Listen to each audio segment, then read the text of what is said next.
يا نفس إن لم تظفري لا تجزعي.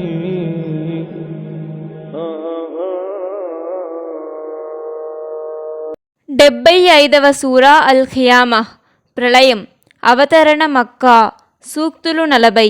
అనంత కరుణామయుడు అపార కృపాసాగరుడైన అల్లాహ్ పేరుతో ప్రారంభిస్తున్నాను. కాదు, నేను ప్రళయం సాక్షిగా చెబుతున్నాను. మీరనుకునేది ఎంతమాత్రం నిజం కాదు. నేను తనను తాను నిందించుకునే ఆత్మసాక్షిగా చెబుతున్నాను. మృత మానవుని ఎముకల్ని మేము సమీకరించలేమని అతను భావిస్తున్నాడా? ఎందుకు సమీకరించలేము? మేము అతని వ్రేళ్ల కొనలను సైతం తిరిగి రూపొందించగలం. కానీ మానవుడు ఇక ముందు కూడా దుష్కార్యాలు చేస్తూ విశృంఖల జీవితం గడపగోరుతున్నాడు. ప్రళయం ఎప్పుడొస్తుంది, అసలింతకు అది వస్తుందా లేదా అని అంటాడు. ఆ రోజు మానవులు తీవ్రమైన భయాందోళనలతో కళ్ళు తేలవేస్తారు. చంద్రుడు కాంతి విహీనుడైపోతాడు. సూర్యచంద్రుల్ని కలిపివేయడం జరుగుతుంది. అప్పుడు ఈ మానవుడే నేనెక్కడికి పారిపోవాలి అని అంటాడు. ఎక్కడికి పారిపోలేవు. ఎక్కడా నీకు రక్షణ లేదు. ఆ రోజు నీవు అల్లాహ్ సన్నిధికే వెళ్ళి నిలబడవలసి ఉంటుంది. ఆ రోజు మానవునికి అతను ముందుకు పంపుకున్నవి, వెనుక వదిలి వచ్చినవి అన్నీ తెలియజేయబడతాయి. అతను ఎన్ని సాకులు చూపినా తనను గురించి తానే బాగా ఎరగగలడు. ప్రవక్త, ఈ దివ్యావిష్కృతిని గుర్తుంచుకోవడానికి వడివడిగా నాలుక తిప్పకు. దాన్ని గుర్తు చేయించడం, నీ చేత చదివించడం మా పని. కనుక మేము పఠిస్తున్నప్పుడు నీవు శ్రద్ధగా ఆలకిస్తే చాలు.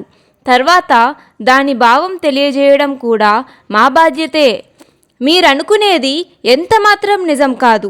మీరసలు త్వరగా లభించే ఐహిక వస్తువులపై అమితమైన వ్యామోహం పెంచుకొని పరలోకాన్ని విస్మరించారు.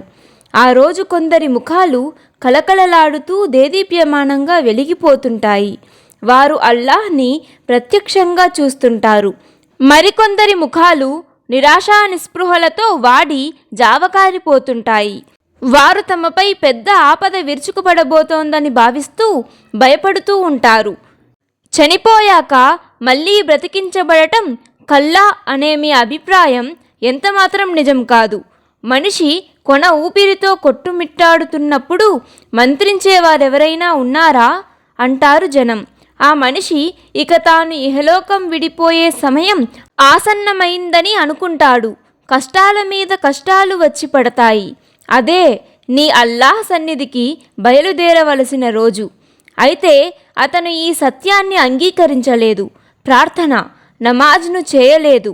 పైగా సత్యాన్ని నిరాకరించి అల్లాహ్పై తిరగబడ్డాడు. ఆ తర్వాత నిక్కుతూ నీల్గుతూ తన ఇంటికి వెళ్ళిపోయాడు. ఈ వైఖరి ఎంతో శోచనీయం. ఇది నీకే శోభిస్తుంది. అవును, ఈ వైఖరి ఎంతో శోచనీయం. ఇది నీకే శోభిస్తుంది. మానవుడు తనను ఇట్టే వదిలిపెట్టడం జరుగుతుందని భావిస్తున్నాడా? అతను మొదట స్త్రీ గర్భంలో కార్చబడిన క్షుద్ర బిందువుగా లేడా? తర్వాత ఒక నెత్తుటి ముద్దగా రూపొందాడు. ఆ తర్వాత అల్లాహ్ అతనికి దేహం నిర్మించి తగిన అవయవాలు పొందికగా అమర్చాడు.